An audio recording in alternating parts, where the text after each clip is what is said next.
Welcome back to a new episode of Podcast on the Brink. It's Thursday, January 23rd. Indiana led by 6 at halftime last night in Evanston.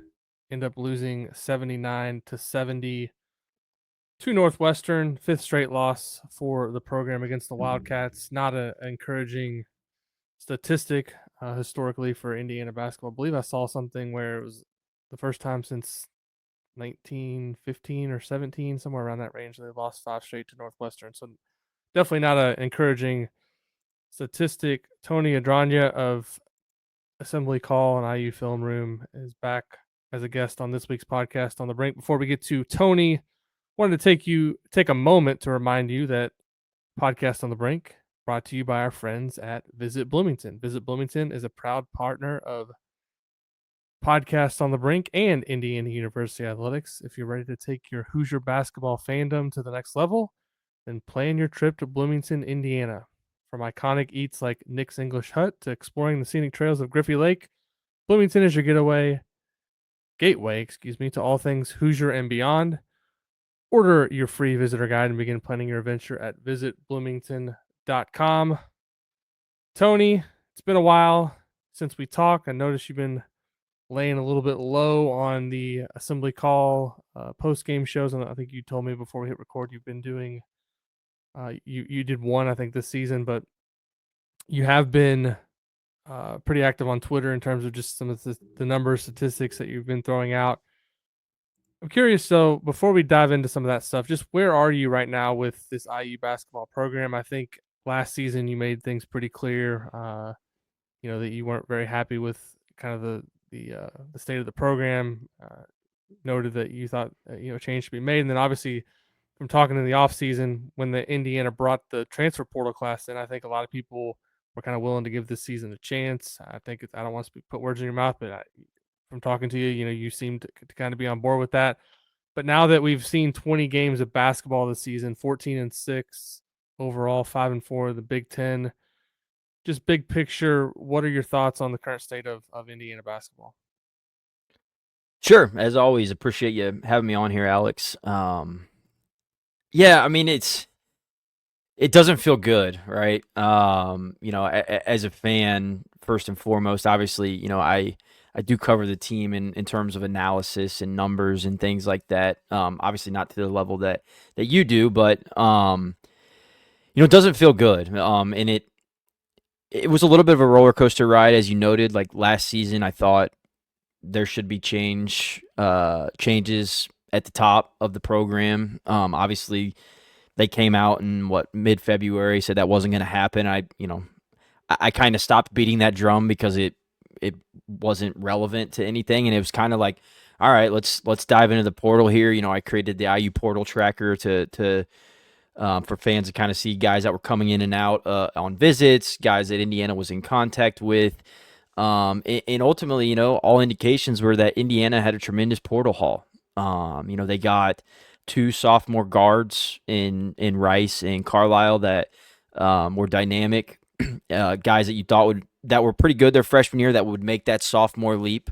They got Umar Ballo, who is one of the top targets in the portal, perhaps the top target, depending on what website you were looking at. And then they got Luke Goody, a guy that could stretch the floor. They got Mackenzie Mbako back. Obviously you had Galloway and Leal announcing on senior day they were coming back. So all indications in everything leading into the season were that Indiana had its best roster that they had under Mike Woodson, and he had noted that. And they were going to compete for second weekend, top of the Big Ten, things like that. And obviously, as we sit here on January 23rd, the expectations have yet again not been met.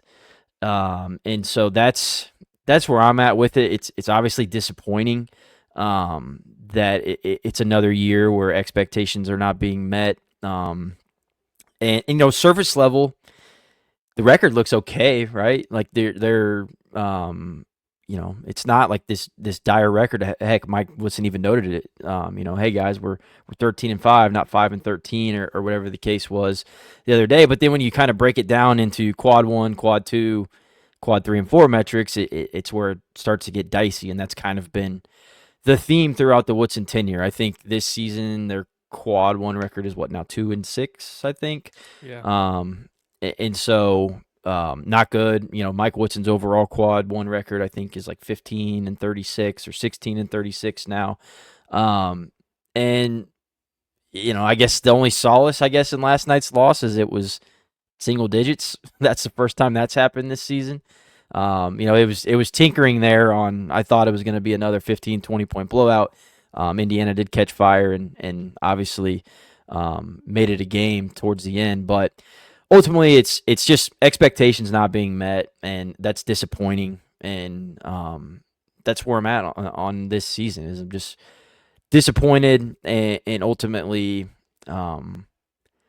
I not all that surprised though as well, Yeah. which is kind of the apathy aspect of it. Yeah, you look at the record, even though they're 14-6, there's a lot of I, I don't want to say it's completely devoid of anything notable, but you got the win on the road against Ohio State. You've got the Penn State win at the Palestra. It's very barren of any marquee wins. I don't think they've beat a team that's going to make the NCAA tournament at this point, and that's really, um, you know, I think Woodson, what he said was after the Ohio State game, it was like we're 14-5, not 5-14, and I think that kind of rings hollow for a lot of IU fans because they watched this non-conference schedule, and a lot of people talked in the preseason about how Indiana had pinned so many of its hopes on Atlantis, and when they went to Atlantis, it was a big deal in terms of being able to build a resume, and obviously to go there and get blown out like they did against Louisville and Gonzaga. I think that's kind of really where we first saw the signs of a season kind of going in the wrong direction. Now, have there been some moments that you've said, well, if X, Y, or Z happens, maybe they turn this around. But I think now the thing, 20 games in the books, and everyone talked about this schedule that's getting tougher by the game, but they really haven't hit the hardest part of it. They have Maryland coming up, but then some of these road games coming up are extremely difficult. Going to Purdue, Wisconsin on the road. They go to Michigan State. They have UCLA and Michigan at home. These are all teams that are going to make the NCAA tournament. And as we know, Indiana has not beaten a tournament team to this point. And so I think, you make some very good points just in terms of expectations not being met. But I want to dive a little bit deeper into maybe why those expectations aren't being met. But this particular team, obviously, um, the record, as you said, is okay on the surface when you look at it. But is there anything particular that you're looking at in terms of when you maybe go into synergy, you maybe look at Ken Palm and you say, this is why this team is failing to meet expectations?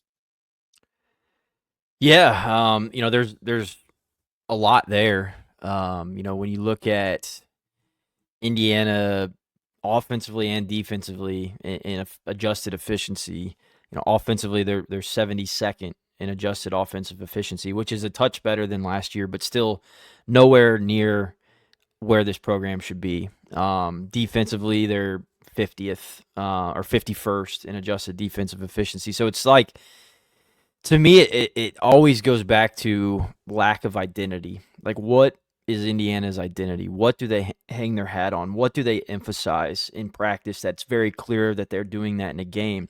In game to game, they're just, you don't know.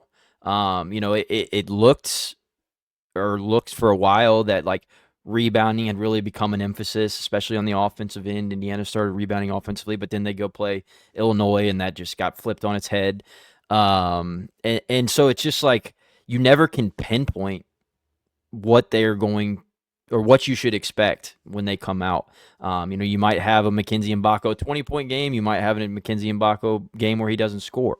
Miles Rice might have 10 assists and no turnovers. The next game he might have 5 turnovers. So there's just not the only really reliable factor at this point in time is Umar Ballo's going to put up good numbers. And that's really been the expectation of a Woody team, right? The center position has, throughout all 4 years, has been the focal point of the team, has been the best player on the team, has been the most important player on the team. and this season is no different. Marballo's at, I think, 120.5 offensive efficiency. Great rebounder offensively and defensively. He's blocking more shots than he has throughout his career. He's drawing a ton of fouls. Like, that's really the only consistency that you can get. But then you've got Trey Galloway, Kanan Carlisle. Neither have played consistent all year. And when you look at Miles Rice and Kanan Carlisle, as I mentioned, your freshman to sophomore jump is primarily when you're going to see your biggest leap in terms of your numbers and your metrics. And Kanan Carlisle's are vastly worse this season, and Miles Rice's are pretty much even with where he was his freshman year. He's actually a little bit worse in terms of offensive efficiency as a sophomore. So it's just the guys that you were bringing in, like Indiana last season. It was like, XJ got hurt and we just didn't have guard play. Gabe Cupps got thrown into a role where he wasn't capable of producing. And, I would always kind of combat that with like, well, you built the roster. But anyway, they were supposed to, kind of remedy those wrongs. And this year was going to be different. And they were going to play faster, which they are, but they were going to be more efficient. They've got shooters in terms of Luke Goody and Mackenzie Mbako. And Trey Galloway is actually shooting the ball better this season than he did last year. And on paper, it's not a lot different.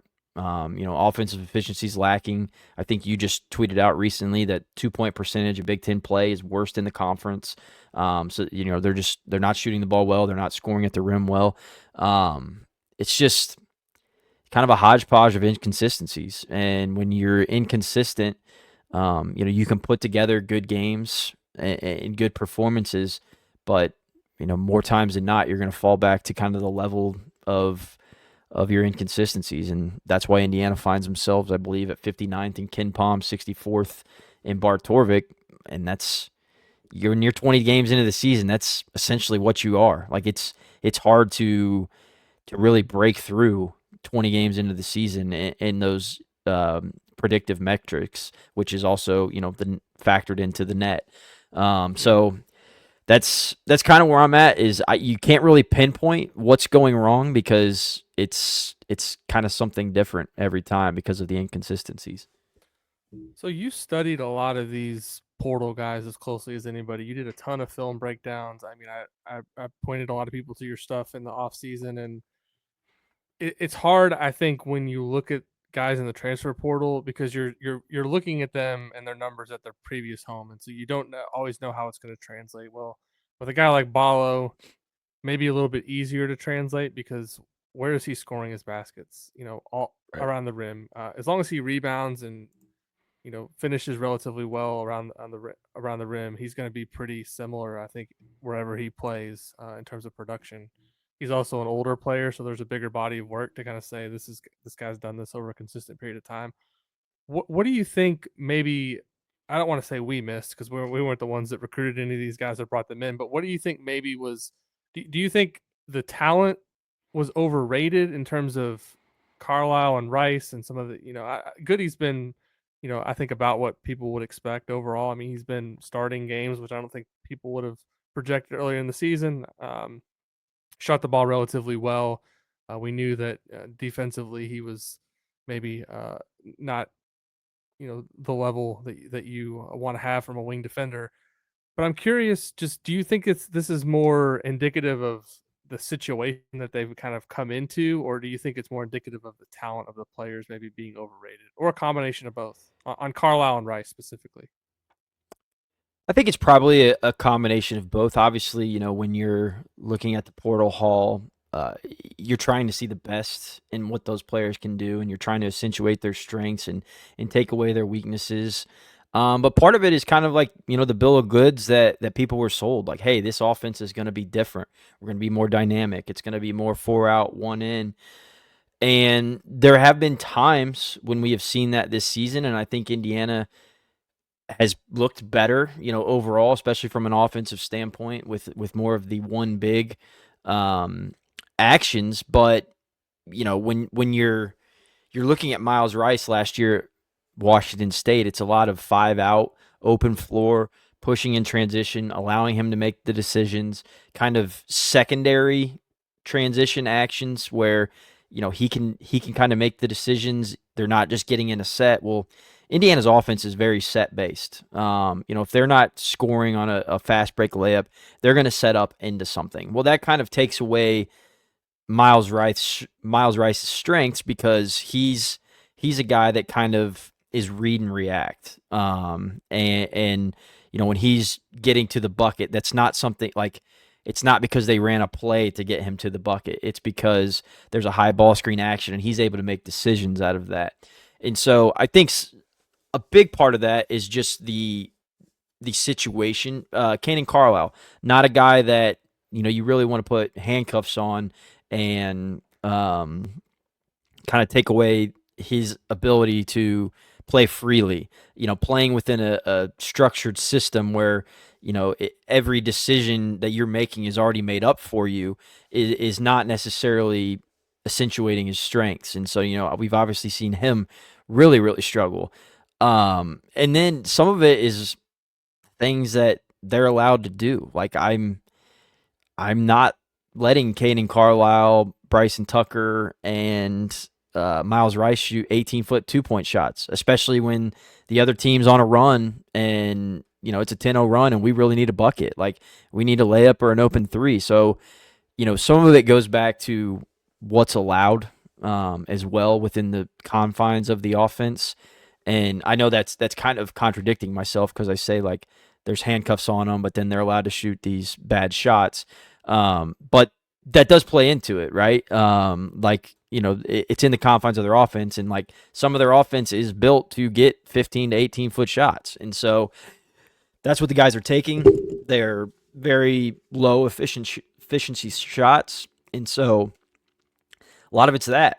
What they're allowed to do. Miles Rice, he's playing with two bigs a lot of times when he gets into the paint, or when he was getting into the paint at least, he's doesn't have a lot of places to go. So his turnover rate's up, his assist rate is down, and we see what he's capable of, right? He's got that burst that he's got, but if he's bursting into a shell of a defense, then it's hard for him to do a lot of things with it. So then from there, when you're not playing well to start, your confidence starts to wane.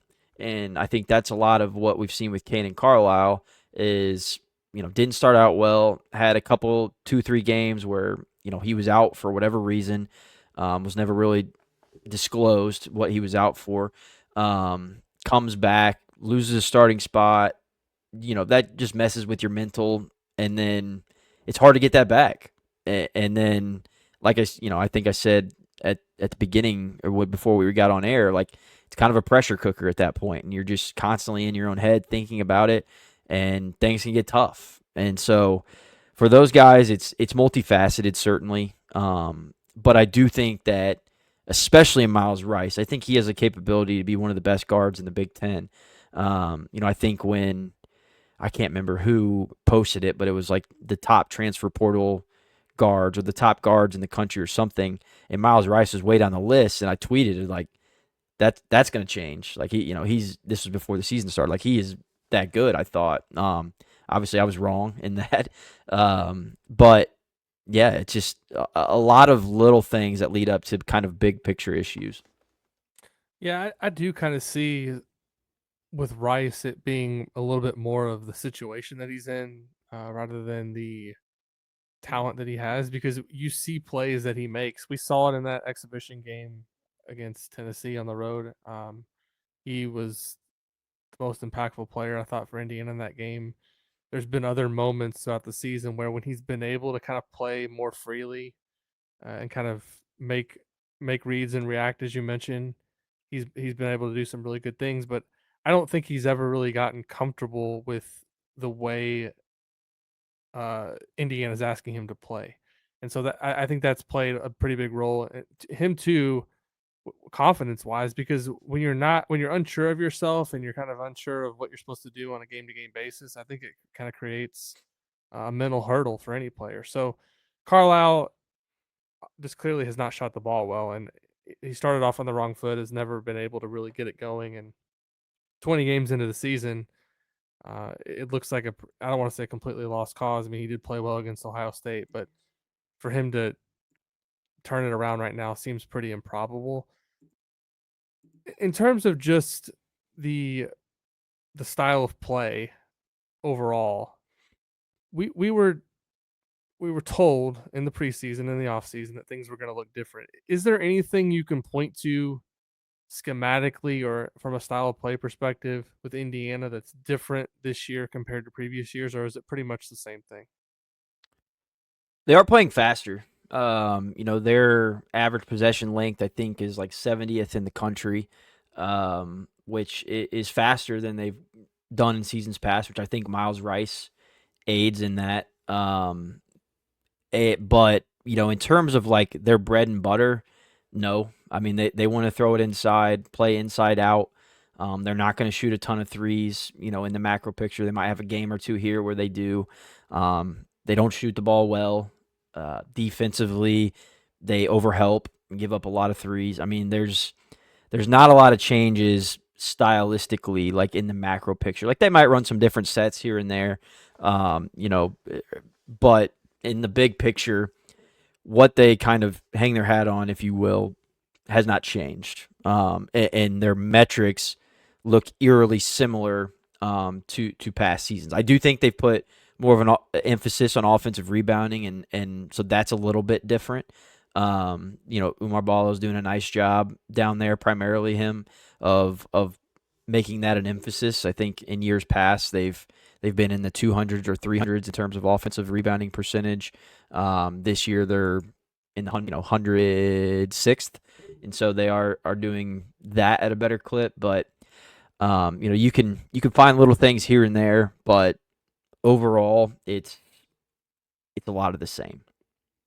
Yeah, the 2 point field goal percentage in Big Ten play is last right now, and I looked it up only to compare it to last year, where I believe they were first in the Big Ten in 2 point field goal percentage. So, really, what they were focused on doing last season, they did it at a really efficient rate. Not saying that number can't get better. They just, but they just I think shot just over 40% on twos at Northwestern, and you kind of knew going into that game that's kind of what Northwestern does. They like to force you into those tough shots. They do a really good job of walling up in the paint and just have the physicality, even though they might not have the biggest guys in the front line. Nicholson's big enough to where he can make things difficult, and I thought just overall that really made an impact. But it's not a good thing when your offense is geared towards getting you know shots at the rim and you're last in the Big Ten in 2 point field goal percentage. Now some of that does have to do, I think, with something you mentioned earlier is the lot of long twos that they take.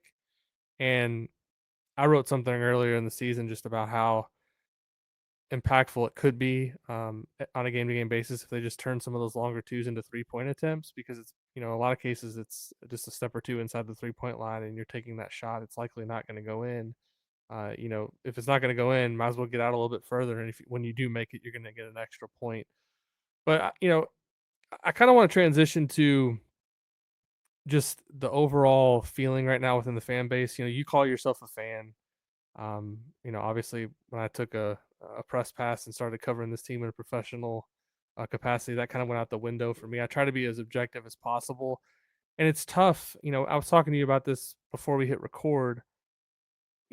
I've covered Indiana basketball going back to 2007 now. Done this podcast now for a long time.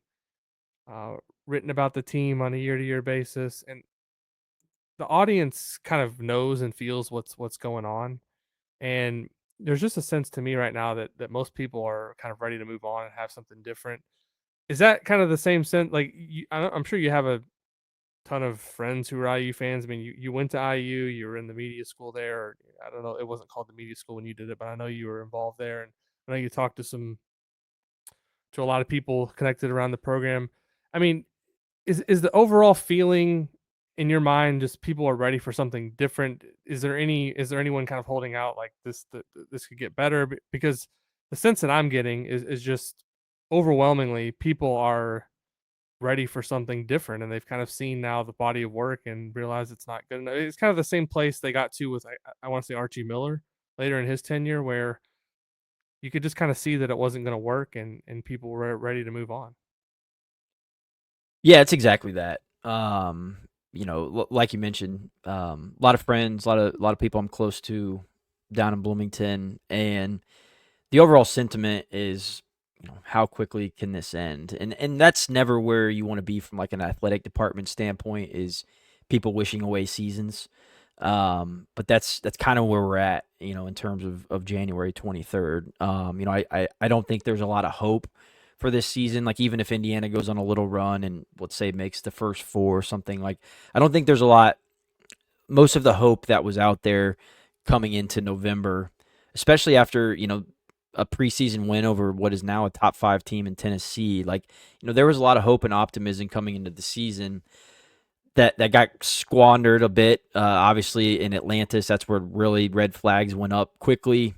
Indiana didn't really play anybody after that for a while, so kind of got some good faith back. And then, I've lost to Nebraska in large fashion, and then have had, these 3 of their last 4 losses. So now it's at a point where it's been, like you said previously, under Archie Miller, and I think fans are really, they've they've gone past, I think, the angry stage of grief, and now it's just kind of, not all of them, obviously. We heard the boos and things the other night, but a lot of it's apathy, and it's just like, oh, like, last night I texted in a group chat, with some of my buddies that are IU diehards, something about the game, and somebody's like, oh, they're playing tonight, and that's just like, obviously that's anecdotal to me, but I get that sentiment from a lot of people. Even in like our AC community, folks will indicate that they weren't watching the game that night for whatever reason, which just, isn't Indiana basketball, right? Like, that's, people used to say, like, it's a religion. You would see the jokes like, hey, I've got tickets, to this big IU Purdue game, and me and my wife are getting married. So, if anybody wants to marry my wife, like, she'll be at the altar on Saturday morning, or what, like, jokes like that, because it just showed the passion of the fan base, and, it's just not there right now, right? Even myself, I've done IU film room now for 6 or 7 years, where I break down the film, and it's hard to get myself to rewatch some of these games, to even break stuff down, just because it's a lot of the same, and stylistically it's the same from Archie as well. Like, pack line defense. Mike Woodson doesn't call it that, but it's a packed in defense that gives up a lot of threes, which Archie's defense did. The offense is kind of slow moving, sloggy, got 2 bigs, which is what Archie Miller did. So it's like, not only, um, is the Mike Woodson tenure seemingly kind of a failure, or going to be marked as that, but, they saw 4 years of it with Archie previously. So it's just like, there's been this long grind of kind of mediocrity. So I think that does kind of multiply it in kind of the apathy that people are feeling, is just like, it's same old, same old. But yeah, there's certainly that side of it, and then there's also, just like I said, the pressure cooker, the tension. Like I said, we heard the boos, we heard the chants. Um, you know, it's not good. And then you've got, last night on TV, they pan to the Northwestern fan. It's got the sign that says "Extend Woody 0-5 versus Northwestern." And so you've even got it from the other fan bases that kind of know the situation that you're in, where you kind of just got to, you know, shrug your shoulders, and go, yeah, you're kind of right. So it's just not a place you want to be. I don't envy Scott Dolson. I'm sure his inbox and his text messages are just flooded with people that are displeased. But he indicated, I can't remember where he was at on a podcast last year, that, like, he does appreciate when people do reach out, because it at least shows they care. When he's not getting emails and things like that, that's when he really gets concerned. And ultimately, when seats aren't filled in Assembly Hall for Big Ten games, I think that kind of speaks louder than any boos or chants, that could be made, that there's some apathy setting in, and that's never good in a program. So there's less than 2 months till Selection Sunday. I mean, over this next stretch of home games, and depending on how things goes, obviously Indiana, they could they have a chance to go out and win games, and make the tournament. Would I predict that to happen? No, but there's still 11 games to play, and Mike Woodson, said as much last night. There's still time left in the season, although 65% of the regular season is over, so we're kind of nearing the final stretch of games. Do you worry at all just what the atmosphere could be like here down the stretch? Like from a program standpoint, it's concerning. Um, I think you never want to have a situation where it gets ugly in your home arena, and I think we saw that against Illinois. And I'm just curious, do you worry, these next 6-7 weeks, what this could look like if things do continue to go in the negative direction? Could it hurt the program long term, or do you think this is just something that happens when people are upset and are kind of ready for something different? Yeah, I mean, I don't think it does long-term damage to the program. I mean, it might be used as a negative recruiting effort, but I think you could very easily pinpoint to Indiana's played 2 road Big Ten games that turned into home atmospheres this year, in terms of Northwestern and then the game at the Palestra.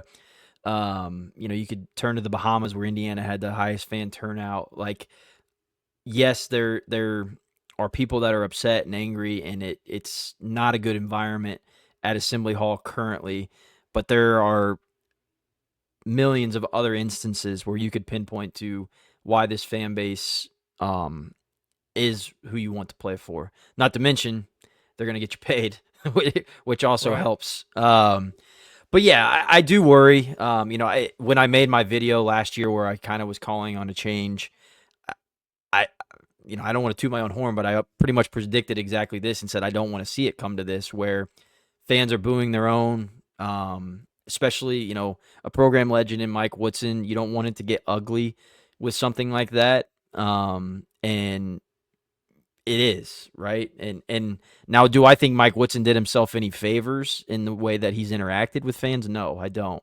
I think a lot of the comments that he's made about fans and some of the players about fans, I don't think that helps the atmosphere. And I'm not saying they're right, wrong, or indifferent in how they've done it, but I don't think that it's probably helps the atmosphere and people that are already a little agitated, could maybe push them over the hump, if you will, in terms of how they interact at the games. But ultimately, I think the fans, when the boos are happening and things like that, it's them just saying exactly what we're talking about here. They're fed up.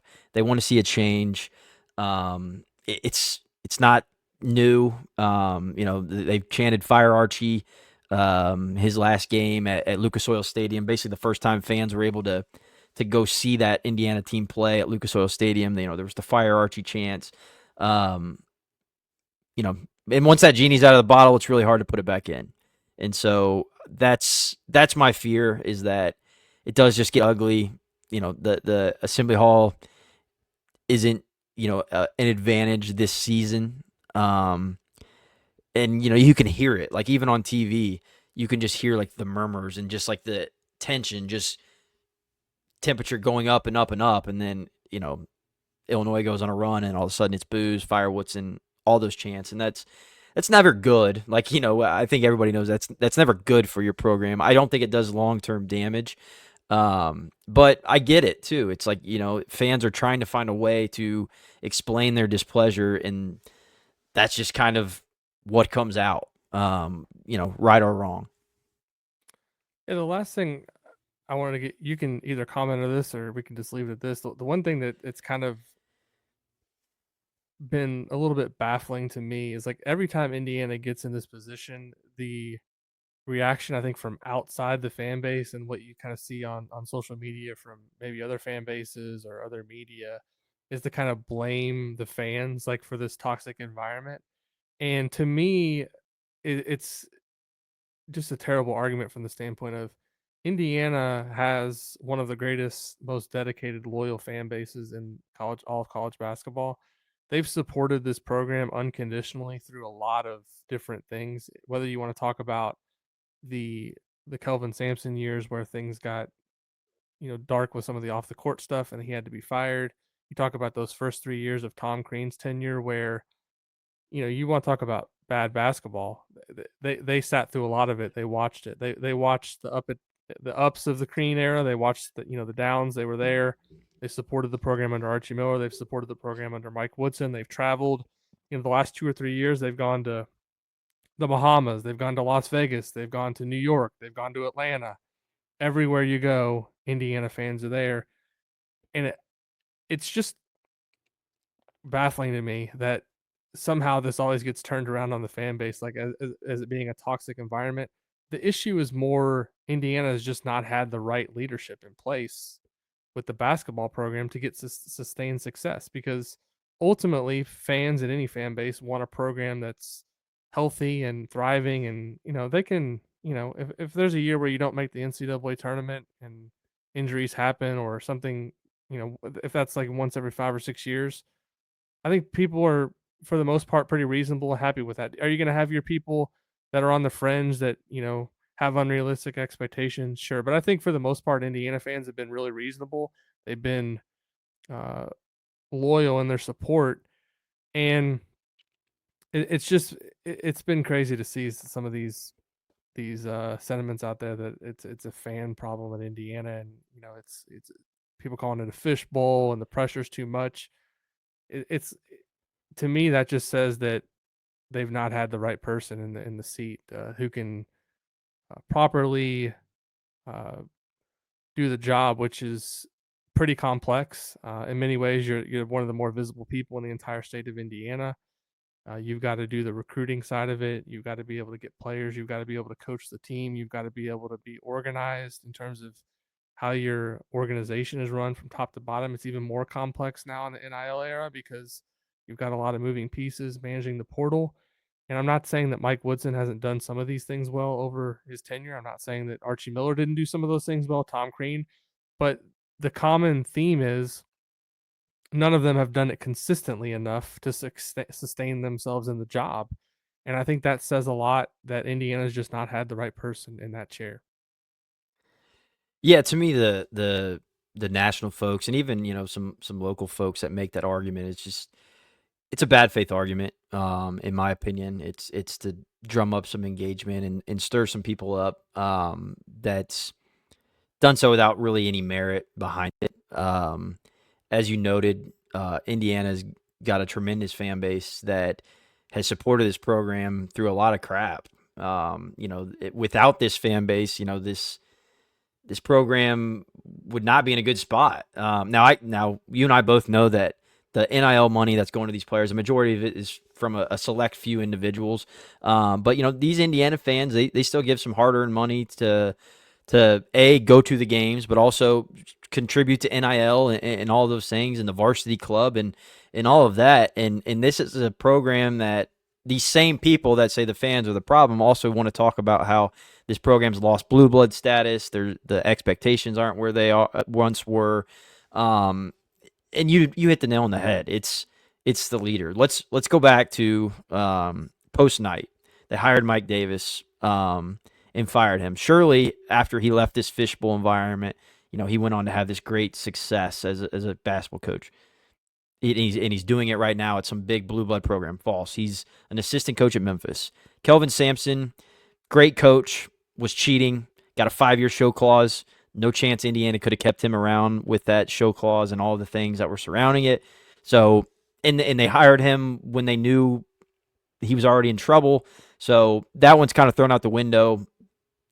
I would call it a bad hire because they hired him knowing he was a cheater. He kept cheating and whatnot. He is the sole one that's still out there coaching a good program, but there was no chance he was going to be able to stay at Indiana after all the allegations. But also look at what he had to do to rebuild his career after that too. He exactly went to the NBA as an assistant coach and really grinded his way back up. So that's a credit to him that he was able to bring it back. But it wasn't like people were lining up to get him after Indiana cut him loose. Exactly. And then Tom Crean went to Georgia. Now he's an analyst. Archie Miller, he's at Rhode Island struggling.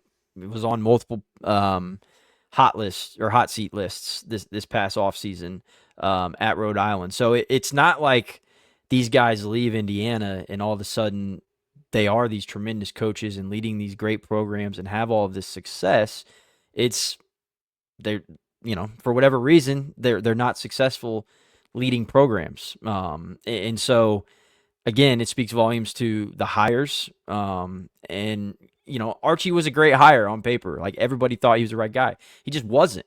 It turned out he wasn't, and they let him go, and that's okay. Like that's how it should be. That's how professional sports operate. And this, no matter how people want to talk about it, yes, it's technically amateur athletics. This is professional sports. People give a lot of money, and there's a lot of money that's made with these decisions or lost. And so I'm completely with you. It's the person that leads the program. Is it an easy job? No, of course not. You have high expectations. But Meyer was just talking about that on a recent podcast about the expectations, and people were mad at Ryan Day for losing to Michigan, and people wanted were calling for his head, and he was like, if you're the head coach at Ohio State and you don't expect that, then like you're just not built for that. Like you're that's your expectation. Is to be successful, and if you're not successful, people are going to come at you, and that when you take the job, and that's kind of how Indiana is. That there is pressure, and pressure makes diamonds or burst pipes, right? And people take it in different ways, but to me, it's still at this point with NIL support, it's still a top 5 to 10 job in the country. I think we'll see this, if the job does open up. That there might be some more higher level interest this time around. Because NIL was a new thing when Mike Woodson was hired as well. And I would argue that Indiana was a tougher job before NIL came into the fold. But now that Indiana's got the NIL support and it's publicly known, I think that it's a really, really good job, and the expectations should not be lowered just because recent or past coaches have not had success. And it's well known as well that this Indiana roster is taken care of financially more so than most across the country. And I think that's also why it's such a disappointing season, because the ROI on kind of what these guys are making versus the results is also not great.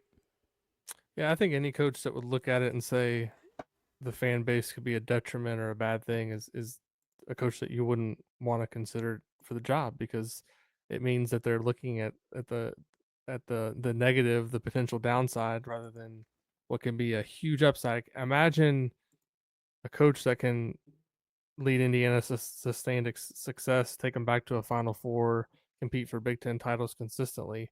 That person's going to be a hero for the foreseeable future. So that, to me, is just a bad argument. Tony, I really appreciate you taking the time today. Really, always enjoy reading your stuff on social media. Are you still? You mentioned the film room stuff. Are you still doing that for most games? Some games? How's that going?